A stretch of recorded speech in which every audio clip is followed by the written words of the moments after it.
Okay, journalists, the press conference for Mr. Tan will begin shortly. Rather, will begin now. So I'll pass the mic to Mr. Lian, who is the MC. 你们喜欢他唱的《月亮代表我的心》吗？喜欢。4个语言呢，那个是2006年慈善筹款，那段片你没有看到总理的名字。大家早上好，欢迎你们来到 Copton Kings。Copton Kings。Copton Kings 最出名的是什么呢？这是我今天唯一问你们的问题，因为今天是你们要问什么就问什么，不会答非所问。一眨眼，时光就飞掉了。我这位好朋友就认识他40年了，我也不知道他是歌手哎。Good morning, everyone. Welcome to Tan Kim Lian's event. I have known Tan Kim Lian for 40 years. We first met when we served on the board of trustees of the Singapore Professional Center about 4 years ago. So you know that he's a singer, can sing 4 languages in a charity event. It is my honor, pleasure, and privilege to present to you the next President of Singapore, Tan Kim Lian.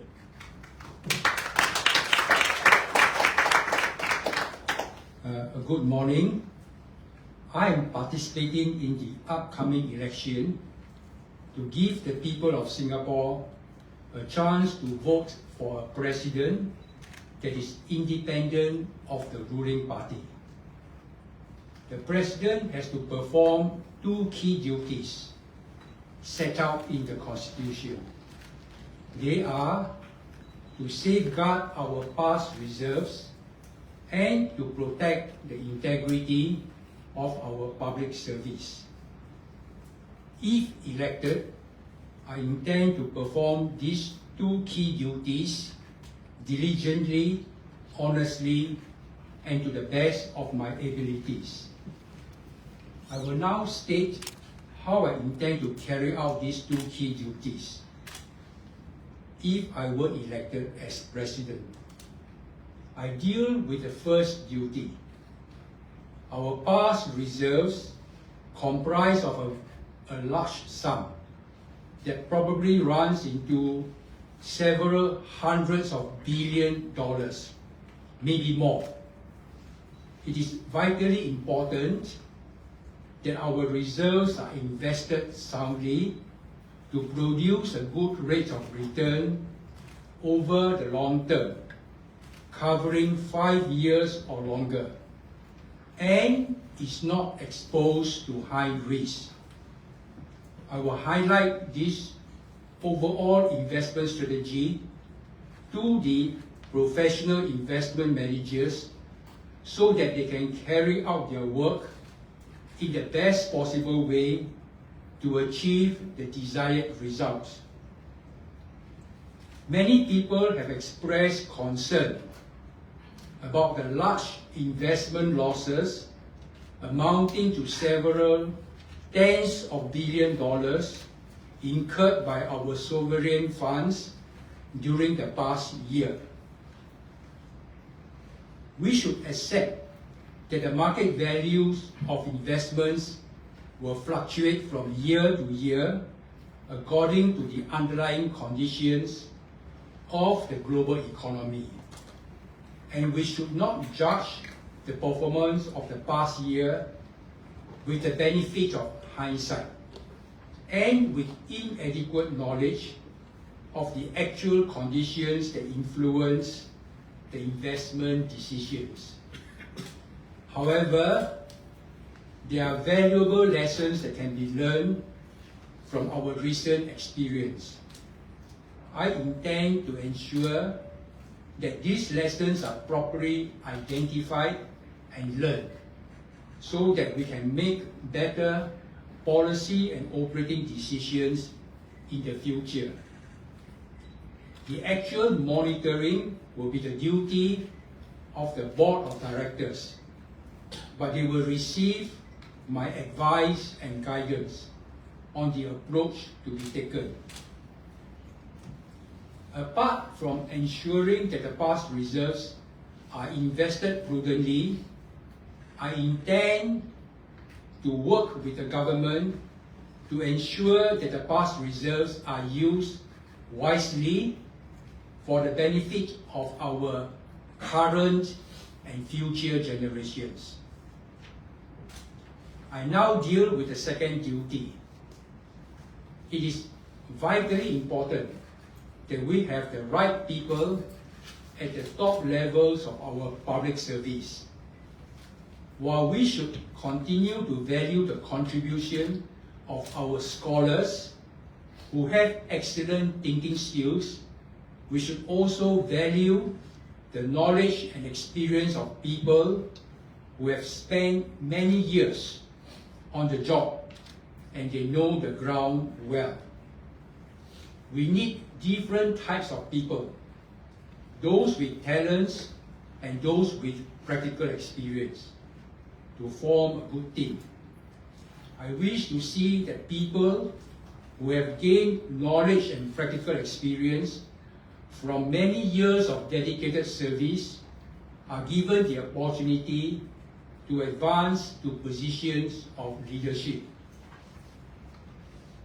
I will be influenced by these factors in approving the recommendation of the people to be appointed into the top level of our public service. I intend to play an active role in dealing with these two key duties of the President. I believe that the active involvement of the President and a new direction are necessary to give a new vigor to our governance. With the knowledge and experience from 30 years as a Chief Executive Officer of NTUC Income Insurance Cooperative, I am confident that I will be able to perform these two key duties well. I intend to do so for the benefit of the people of Singapore. Beyond these constitutional duties, I have a vision to use the President's office to influence policies that will make a better life for the people of Singapore. I will focus on three fundamental areas crucial to the well-being of our citizens: bringing down the cost of living, ensuring affordable housing for all, and securing jobs that provide a sense of stability and a path to progress. Now, I must clarify that I don't intend to be an adversary to the elected government. On the contrary, I hope to work in collaboration with the government to achieve the goals stated above. My vision is to build a nation where the people are united and live in harmony. I believe the people will be united when they feel financially secure and are able to look beyond their immediate concerns and think about the greater good of our society. This was a spirit of unity and pride that Singaporeans felt 50 years ago. We need to rekindle that spirit. I come from a humble background. Throughout my entire life, which spans 75 years as of now, I have been in close touch with ordinary people. I know their hardship and aspirations. If I am elected into the high office of President, I intend to remain in close touch with the pulse and heartbeat of the people. I ask for the support of the people of Singapore to give me a strong mandate so that I can provide an independent perspective and act in collaboration with the ruling government to deal with the challenges of the future. Thank you.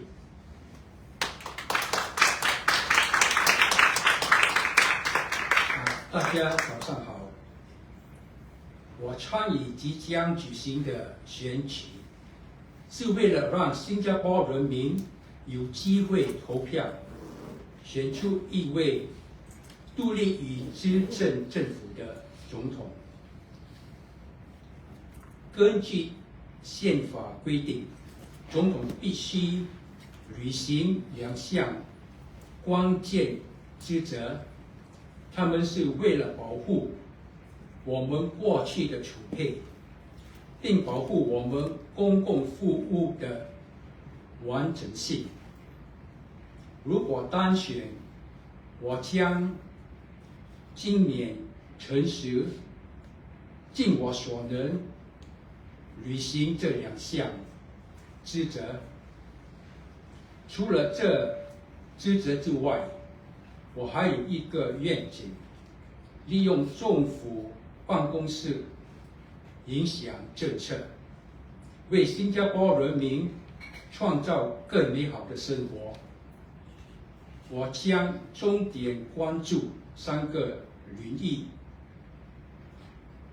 降低生活成本，确保所有人能够负担得起住房，以及确保提供稳定感和进步之路的就业机会。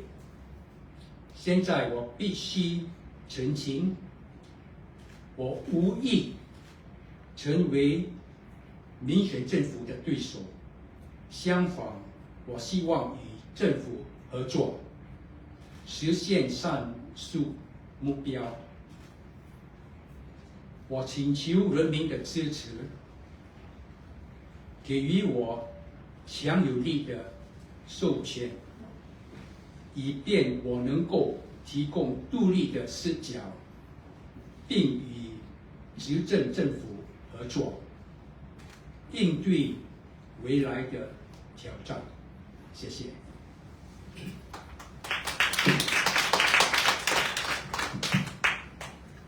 下一位是一位前任总理的前任秘书。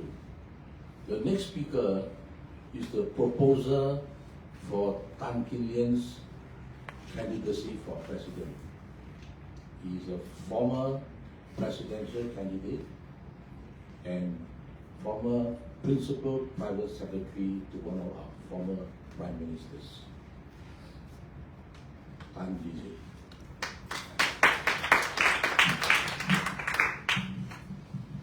Good morning, everyone. I support Mr. Tan Kin Lian as candidate for president. He will make a good president, a courageous, genuine, and humble one. For someone who lost his deposit in the 2011 presidential election 12 years ago, it definitely takes a lot of courage to place himself at the mercy of the voters to contest again. No matter what, I think we can all admit that courage is commendable. Kin Lian has asked me to be his proposer in the event that he goes ahead with his nomination. As you all know, I was one of his opponents in the 2011 presidential election. For him to ask me to be his proposer, I think that in itself speaks volumes about his humility. I believe that if elected, Kin Lian will bring this humble and courageous attitude to listen to all sides and genuinely serve the people of Singapore. Secondly, Kin Lian clearly meets all the qualifying criteria to be a candidate. As CEO of NTUC Income from 1977 to 2007, he was the most senior executive within the organization that had at least $500 million shareholder equity during the last 3 years and was profitable during the period of 30 years when he was in charge. He does not need any waivers for him to qualify for this election. At the moment, there is some doubt on whether there will even be an election. So with his entry, there will be no walkover and there will be a contest, something I believe Singaporeans want to see. On a lighter note, as well, an additional public holiday is always nice. Thirdly, Kin Lian is clearly independent of the government. He left party and government-linked organization more than 15 years ago. He also manages his own money, not any government funds. This independence of the government is the most important quality in a president if he is to truthfully perform his twin roles of upholding the integrity of the public service and safeguarding the reserves. Recent public scandals have eroded the people's trust in the government. We need to bring back this lost trust. Continuous governance by the same political party for as long as most of us can remember, 64 years, has unfortunately resulted in the distinction between the political and civil service leadership being blurred. As a result, both parties have become less careful in dealing with and respecting each other as independent entities. The purpose of the civil service is to serve the people, regardless of political leadership. That means there should be clear guidelines on how elected officers should approach civil servants for information, on whom to ask, and how civil servants should respond to requests for information for personal use and not for public interest. An independent president will be the most appropriate party to initiate and moderate such an exercise in setting clear guidelines. Only then can we bring back trust in the government to best serve the people of Singapore. With regard to the President's role of safeguarding reserves, we must guard against overstating the need for huge reserves to defend the Singapore dollar. putting aside too much of our savings for this purpose may restrain our economic growth and hold up the government's efforts to help the people of Singapore in managing the rising cost of living, to ensure the provision of affordable housing, and to create diverse and rewarding job opportunities for our people, many of whom now feel helpless and without hope in a challenging world economy. An independent president can take a fresh look at the requirements.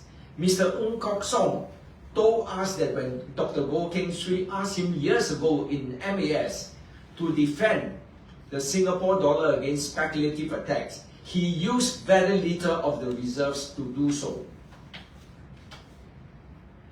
Mr. Tan Kim Lian has spoken about our reserves at the Hong Lim Park rally some time ago, and I am sure that if elected president, he will do a fresh and thorough review with MAS officials and guide them on the appropriate level of reserves to put aside to defend the Singapore dollar and for other emergency needs.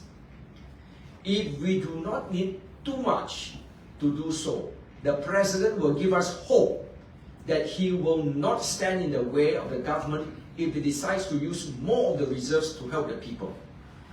This would be a proper and legitimate use of our reserves and should not be misconstrued as a raid on our reserves.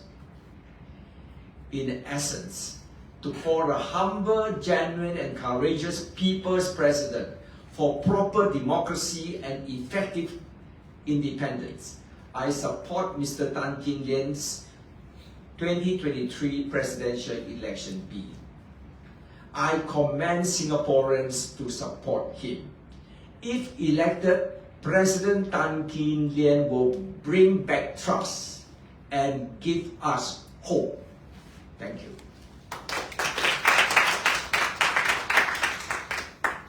If I may reiterate what Tan Yusei said, he is the only presidential hopeful in the private sector to qualify outright based on the 500 million shareholders equity. And maybe that's why he was the first to submit his certificate of eligibility application a few weeks before the other three. 下一位是人民之声党的领导。Our next speaker is a seconder for Tan Kim Lian's candidacy for president. He is the party leader of People's Voice Party and renowned human rights lawyer, Lian. Thank you, sir. Ladies and gentlemen, a very good morning to all of you. I thought I would not use a mic because I've got a loud voice. Good morning, ladies and gentlemen. I am very pleased and honored to be the seconder for the candidacy of Tan Kim Lian to be the President of Singapore. I first heard of Mr. Tan's name in the mid-90s when a loved one, who at that time was the board secretary of POSB before it merged with DBS, told me of a very unusual board member who had amazingly innovative and creative ideas of how POSB should go about serving its customers. That board member was Tan Kim Lian. And every Singaporean has had, at some point in their lives, a POSB account. Since knowing Mr. Tan, I have myself experienced the creativity and innovative ideas which emanate from him. Whether he was speaking at Hong Lim Park on a matter of public interest, or in public or private discussions, his overriding objective was always on how to improve the lives of his fellow citizens. I was one of those who strongly urged Mr. Tan to put himself forward to contest the presidential election this year. I know that many Singaporeans are disillusioned by the too many presidential election walkovers in the past. It is a misnomer to call a president an elected president when there is no contest. In the 30-year history of the elected presidency, there have been only two contests. One in 1993, when Ong Teng Cheong was elected, and the other in 2011, which elected Tony Tan. Many Singaporeans also crave for a truly independent president, one with no links to the PAP or any government-linked entities. Every president since the inception of the elected presidency has had links with the government in one way or another. These continuous links between the government and the presidents, as well as the many walkovers, have tarnished the institution of the elected presidency in the eyes of many Singaporeans. Together with a spate of scandals which have plagued the government recently, it is no wonder that the cry from ordinary Singaporeans for a real presidential contest this year and for an independent president is overwhelming. The candidacy of a truly independent candidate, such as Mr. Tan, with absolutely no links to the government or government-linked entities, and who meets the strict, very strict qualifying criteria for president, will help Singaporeans regain the trust in their public institutions. In a larger sense, a president must give a nation and our people a certain idea of who we are. It is not only about the ability of the person. It is also whether that person embodies our values and is representative of us as a people. And in this, I'm absolutely confident that Tan Kin Lian's empathy and concern for the well-being of his fellow Singaporeans will mark him out as the people's president. Mr. Tan has spoken of his vision to leverage the office of the president to improve the lives of Singaporeans. His vision comes as a ray of hope to the many thousands of Singaporeans who are struggling under the yoke of the astronomical cost of living, sky-high property prices, and job insecurity. Many young Singaporeans are angry that they are unable to afford a home so as to start a family. This is a far cry from the future which their parents enjoyed. Our total fertility rate is at a disastrous 1.05, a historical low. The continuous influx of immigrants threatens our social fabric and has rightly resulted in much unease among Singaporeans. Singaporean anger over the rising prices of goods and everyday necessities, and also the hike in GST, is increasing by the day. So are their concerns that too many good jobs are going to foreigners instead of locals.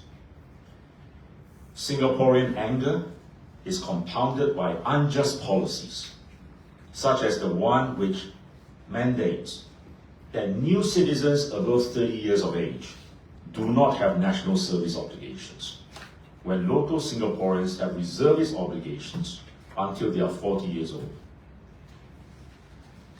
Now, all the critics can offer is that Mr. Tan does not understand the limited powers of the presidency and that the president has no executive powers. But these critics fail to recognize the broader constitutional duty which the president has, which is to look after the welfare of Singaporeans. His duty is not confined only to safeguarding the reserves and preserving the integrity of the public service, important duties though they may be. The president may not have executive powers, but he is able to leverage on the mandate he has received from the people and the prestige of his office to advise the government of its views on government policies and how they are affecting the people. Singapore inherited the Westminster model of government from Britain. In Britain, the monarch shares the same constitutional position as our president. In fact, the constitutional monarch may be even less powerful than our president because he or she does not have the custodial role of the reserves. The king or the queen may not have executive powers, but that has never stopped them from giving advice to the prime minister in their weekly meetings, private advice. And I am sure that is what Mr. Tan Kin Lian means when he says he will leverage his office to offer his views to the government. And I think it would be foolhardy for any government, for the prime minister or any minister, to simply brush aside the views of an elected president. I think Singaporeans would rather have a person such as Mr. Tan Kin Lian as president, someone who will not hesitate to give his advice to the government on matters concerning their welfare, than a doormat who will simply do the bidding of the government. In conclusion, I endorse Mr. Tan Kin Lian wholeheartedly for President of Singapore.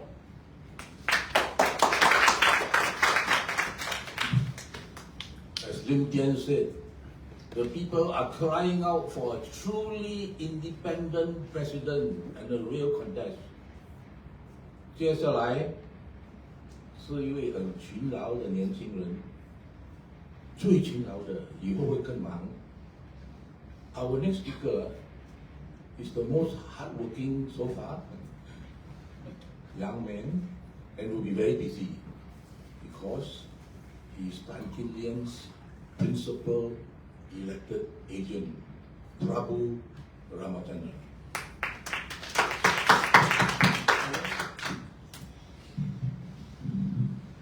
Thank you very much. Hi, everyone, good morning, and thank the press and the media for coming here today and to attend and cover Mr. Tan Kin Lian's media launch.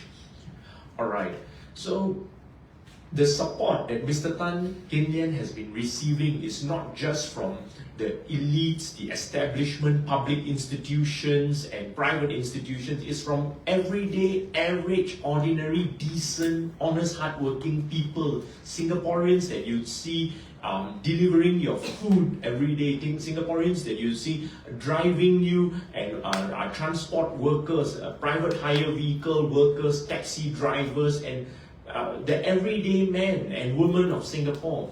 So the support that we have been receiving is broad-based, as well as Mr. Tan Kin Lian's assenters that we will be in due time, releasing. It's a stark contrast to, you see, Mr. Tharman's assenters and proposers and seconders that they release. They represent the elites, the establishment, big institutions, chambers of commerce. We are, in contrast, the everyday, ordinary, individual citizens, not organizations or societies. So, I would also, having said that, Mr. Tan is a person who is pretty people-orientated and would fit the role of a people's president. He takes public transport and doesn't move around with security because he's very well liked. People, in a few outings we went, random people came up to him and just asked him and spoke to him, and he gets along with people across all aspects of Singapore society, not just a select group of, a small group of elites and establishment figures. So I would like to also speak very short verse in Tamil, asking for support for Mr. Tan. Singapore அதிபர் தேர்தலில் சுய தனியாளர் வேட்பாளர் திரு Don கின் லியன் அவர்களுக்கு உங்கள் ஆதரவை தாருங்கள். நான் சக சிங்கப்பூரர்களிடம் கேட்டுக்கொள்கிறேன் தாழ்மையுடன். நன்றி வணக்கம். And so for that, in conclusion, I wholeheartedly support Mr. Tan Kin Lian due to his appeal to people from all walks of life, Singaporean citizens of all walks of life. Thank you very much. Before we move on to the Q&A, let me introduce or reintroduce the panel. On my right, the seconder for Kin Lian's presidency, candidacy, Lian. On his right, Mrs. Tan Kin Lian. And of course, next to her, Tan Kin Lian. The proposer for Kin Lian's candidacy, Tan Yusei. Abu Ramachandran, his principal election agent. Alan Yo, one of the centers. And now, 你们要问什么就可以问了. It's Q&A time. Please raise your hand and then state your name and the media. The lady in front, the first one. Yes. I will pass the mic to you.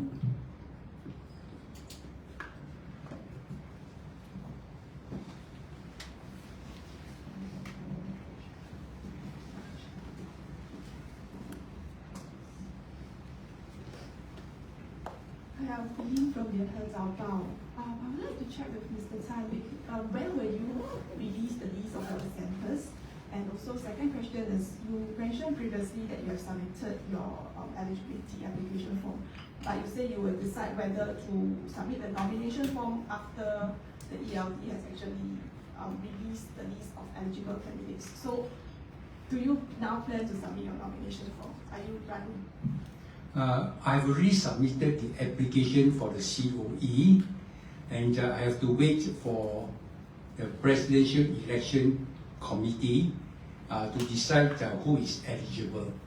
And when they decide, that's where I will submit my nomination form.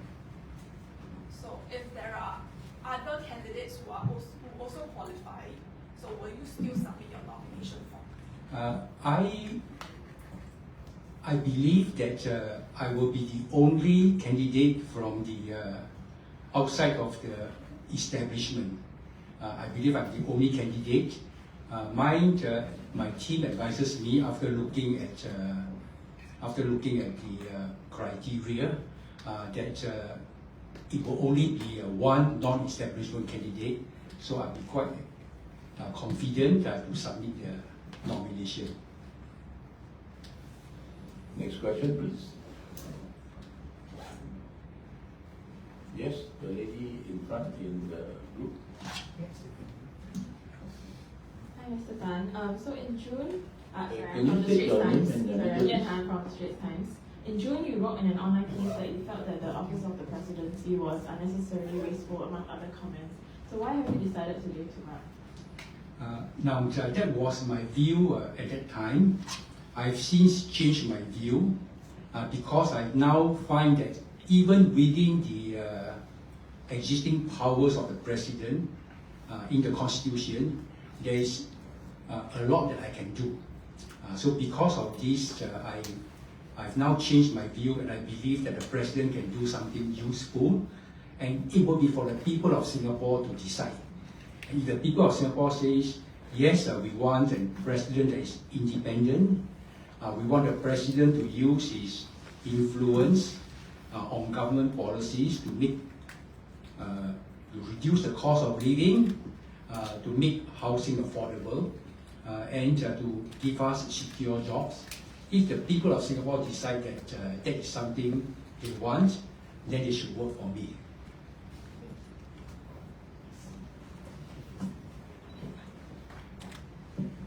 Hi, morning, Mr. Tan, and thanks for having us. Matthew from CNA. I had a question about a Facebook post you put up yesterday. I think it was about BTO pricing and median income, right? So, if elected president, is that something that you like to push for, given your passion about it? And some might argue that there may be an overreach for the role of president. So, what do you have to say about that specifically? I have got 3 goals: reduce the cost of living, make housing affordable, make jobs secure.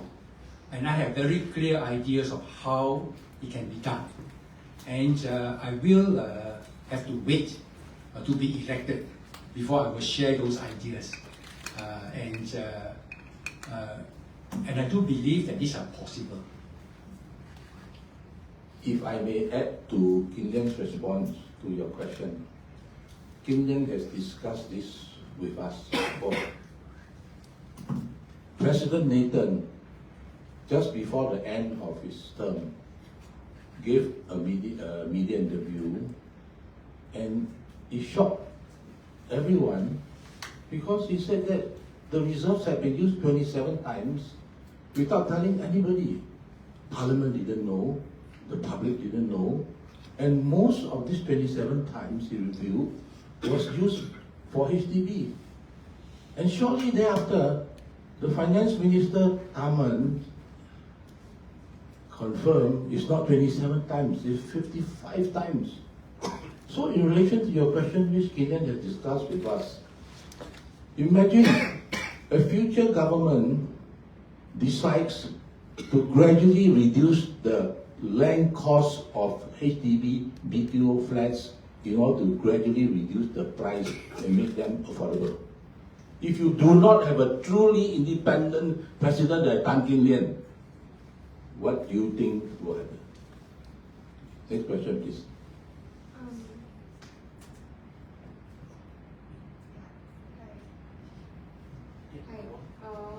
I'm Julia from Mothership. I have 2 questions. One is for Mr. Tan Kim Lian and one for Mr. Tan Jisay.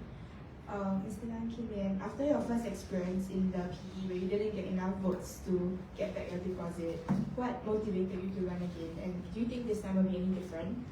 And for Tan Jisay, why didn't you run this time, and why do you choose to support a fellow opponent who didn't perform as well as you? Can you repeat your question? Yes. Why didn't you run this time and choose to support a fellow opponent who didn't perform as well as you in the last PE? Please. The second question is the easiest one. Sorry.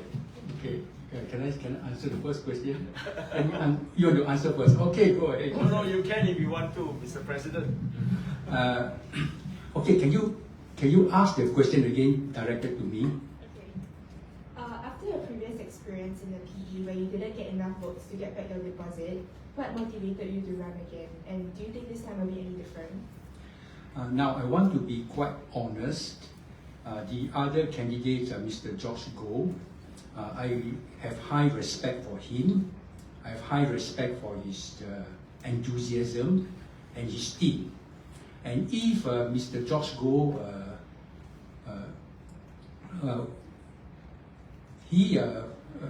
when he submitted when he expressed his interest, I was quite prepared to stand aside because I think he would be an independent person. But then later on, there were comments that he doesn't qualify.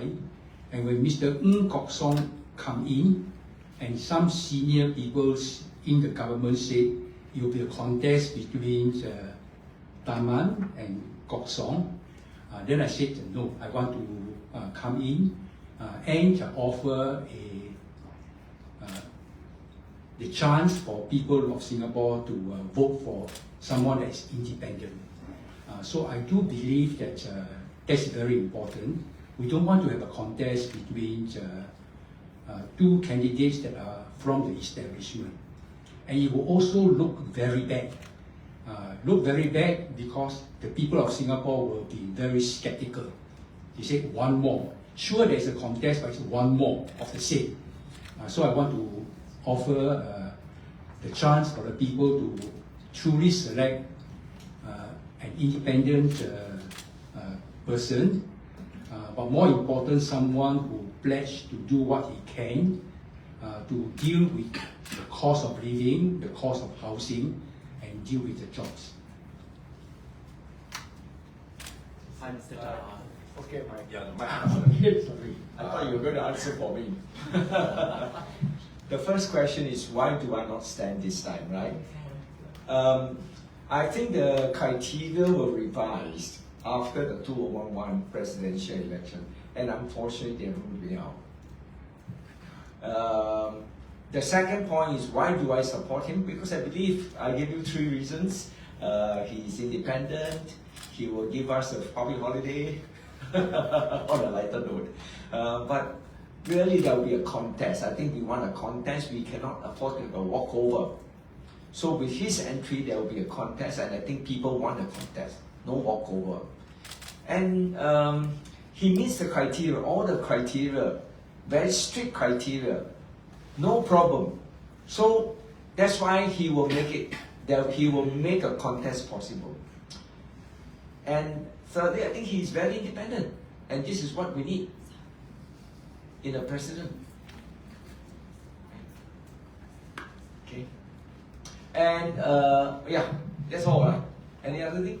Okay, perhaps you ask. Thank you. Hi, Mr. Tan. Good morning. I won't use the mic. Mr. Tan, you mentioned. Can you state your name and your visa, please? I'm Alif from CNA. Mr. Tan, you mentioned that you want to be, you want to give Singaporeans a chance to vote for someone who's independent of the establishment. But how do you fancy your chances against the other hopefuls, including Senior Minister Tharman Shanmugaratnam? And are you confident that you're able to garner more votes than the 2011 elections? Garner more votes than the 2011 election, I'm very confident, because Tan Jise supporters will be behind me, and he has a big following. Now, how will I compete with Tharman? Now, Mr. Tharman is highly respected, well known, both locally and internationally, but he has got 2 big negatives. One is he's from the PAP, and the people want someone independent of the PAP.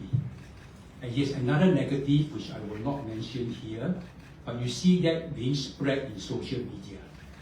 So I do believe that while he is has got positive points, he does have negative points. What are my chances? I'm confident that I can give it a very good fight, because the people want to have an independent president, and they also want to have something done about the cost of living, the cost of housing, and security of jobs. And if these are important to them, here is their chance to vote for someone who can make a change.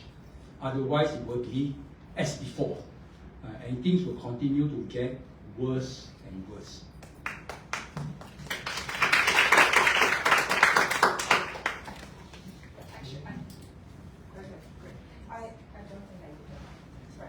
Could you please use the mic, because there are a lot of people at the back. Okay. Can you hear me?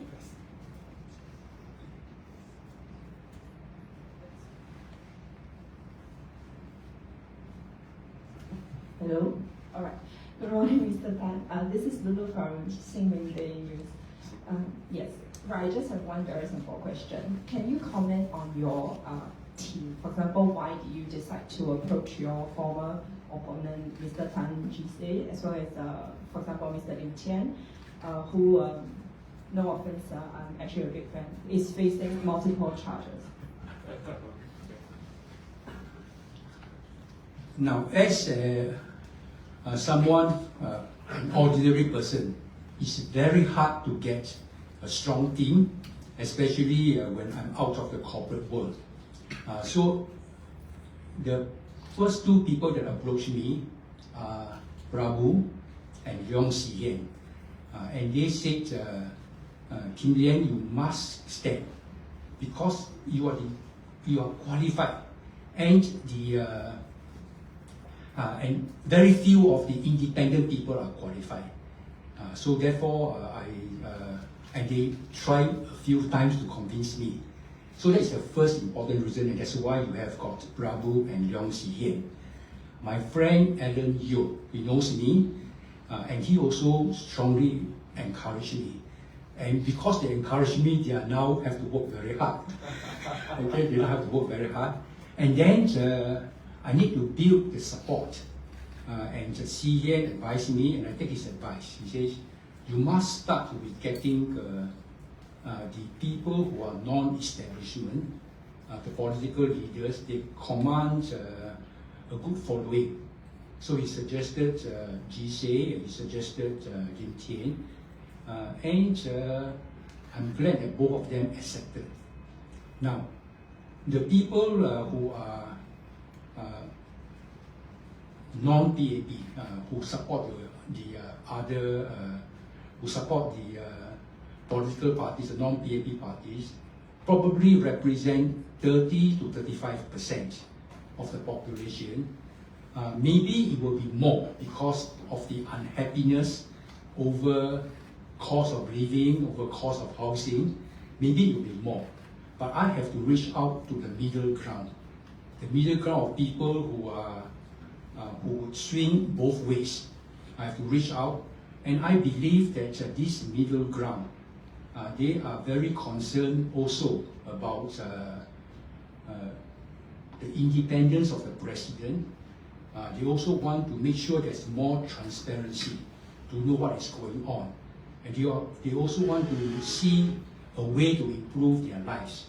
So I will be reaching out, but I must start with a good base, at least 30, 35, 40%. Then I can go and reach out. Besides these key leaders, I do have quite a large number of people who volunteer in various ways. So although my campaign is quite not a big organization, we're doing our very best.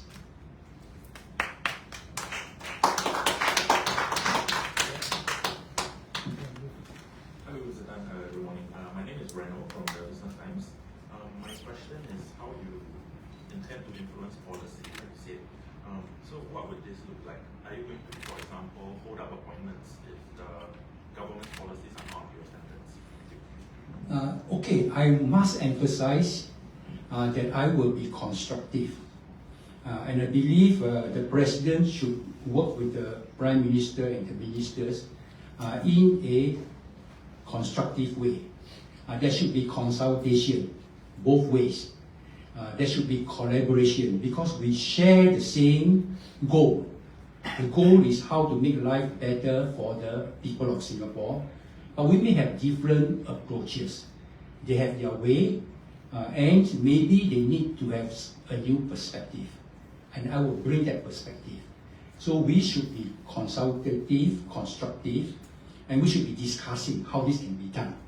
I will bring to this discussion my feel about what the people want. And I think the people find life to be quite difficult. And I can bring innovative suggestions. People who know me, Mr. Lian, Mr. Leong Lian, they know me to be a very innovative and creative person. I think out of the box. And I would like to contribute this to the ministers because many of the policies, they are actually stuck. These are the policies of the past. How do you make a change? And making a change is very difficult because if they make the wrong decision, they might lose their job. So therefore, people are reluctant to change. I hope to be able to help them in making those changes.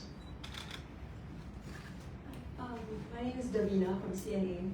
So, Mr. Tan, you said that you want to focus on 3 areas, so the cost of living, affordable housing, and also job security. These are very bread and butter issues, but there's also been, as has been acknowledged, some pushback and some questions about whether the custodial role of the president will be able to influence these policies.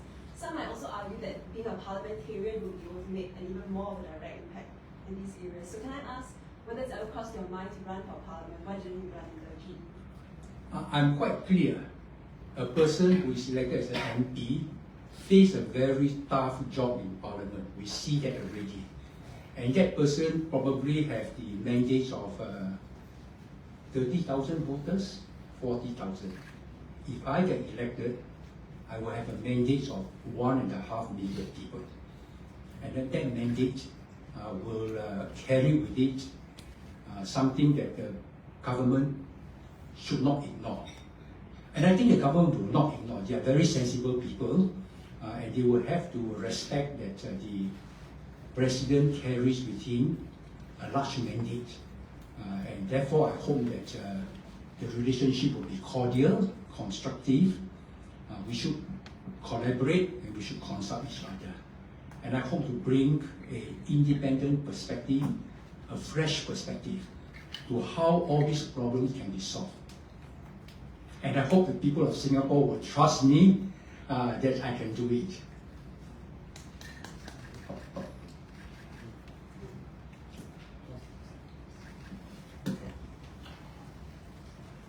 I'm sorry, Mr. Tan. Just a follow-up. Just to clarify, because if the president doesn't have executive power and we want to affect policy, so that would be through, like, talking to the government through conversation rather than really having the power to affect. That's true, yes. And there is a great deal that can be done through talking, through dialogue, through consultation. And this is where I say it is the influence of the president's office. Okay, and one more is, you used to be a member of the PAP. So you say that you are independent. So how do you actually gel this? I was very active in helping Mr. Goh Chok Tong build up the Marine Parade community. And we started the first residence committee, and it was successful. It's now replicated all over Singapore. So my involvement went through many years ago. But the PAP at that time was a very different PAP from today.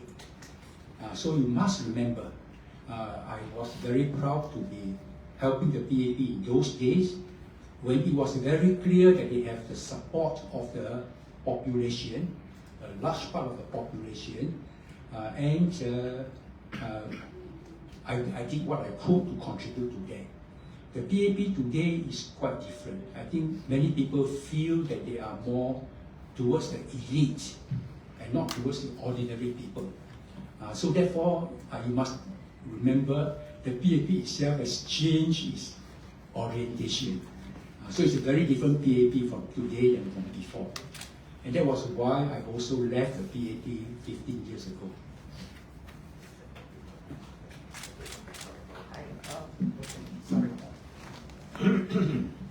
Hi, Mr. Tan. Zulaika here from Berita Harian. Two questions. What are some of the lessons that you learned from 2011 president election campaign that you ran for the first time? Secondly, question about other than the issues you brought up about cost of living, housing, how other ways are you looking to unite Singaporeans? Thank you.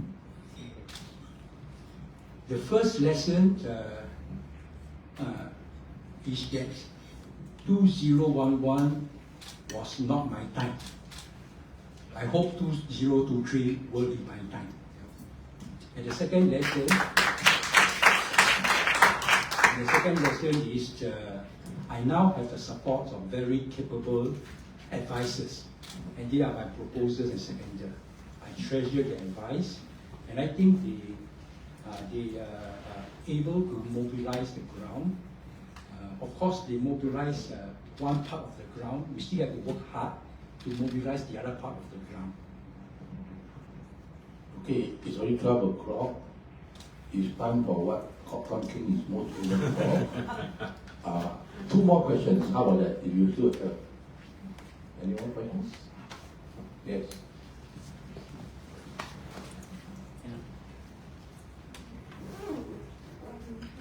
This is Deborah from CA. Yeah. So the social media landscape has changed quite a bit since you last stood in the 2011 elections. You've always been quite vocal across your social media platforms. I was wondering what is your strategy to leverage on social media for PE this year, and will you be streamlining your content moving forward? I have an election website in 4 languages, and it's in the media pack, English, Chinese, Malay, and Tamil. I hope that more people become aware about that. Of course, some of them are only interested in the key message, but other people want to know more about what am I thinking, what is, they even want to know more about what is my life like, my life story. Because I do put there how I grew up in a family with 6 children, and every 2 years we move from one rented house to another. When the lease expired, we have to move. So that was my beginning, and I think those are in my website. So I hope that people who are interested will come to the website. But more importantly, I hope that people will share my views through social media, and they will spread from one to another, especially through platforms like WhatsApp, which I use very often. I get a lot of messages through WhatsApp, through Facebook, through Twitter and other channels, and now TikTok and Instagram. So there are plenty of platforms, but it depends upon whether the people who receive the messages are willing to help spread it virally. And some of my postings in my Facebook, I was very surprised. It went up to more than 100,000 people. Very simple things, 100,000 people, and my highest is 500,000. So 500,000. So I believe that those are very good channels to spread the message. One more question, please.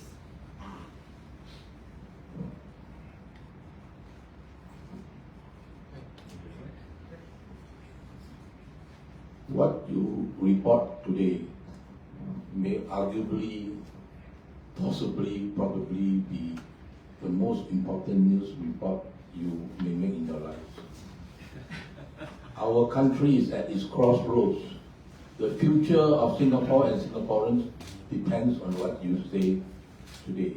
And with that, it leaves me to thank you very much for your presence today. Thank you. To the refreshment before you go.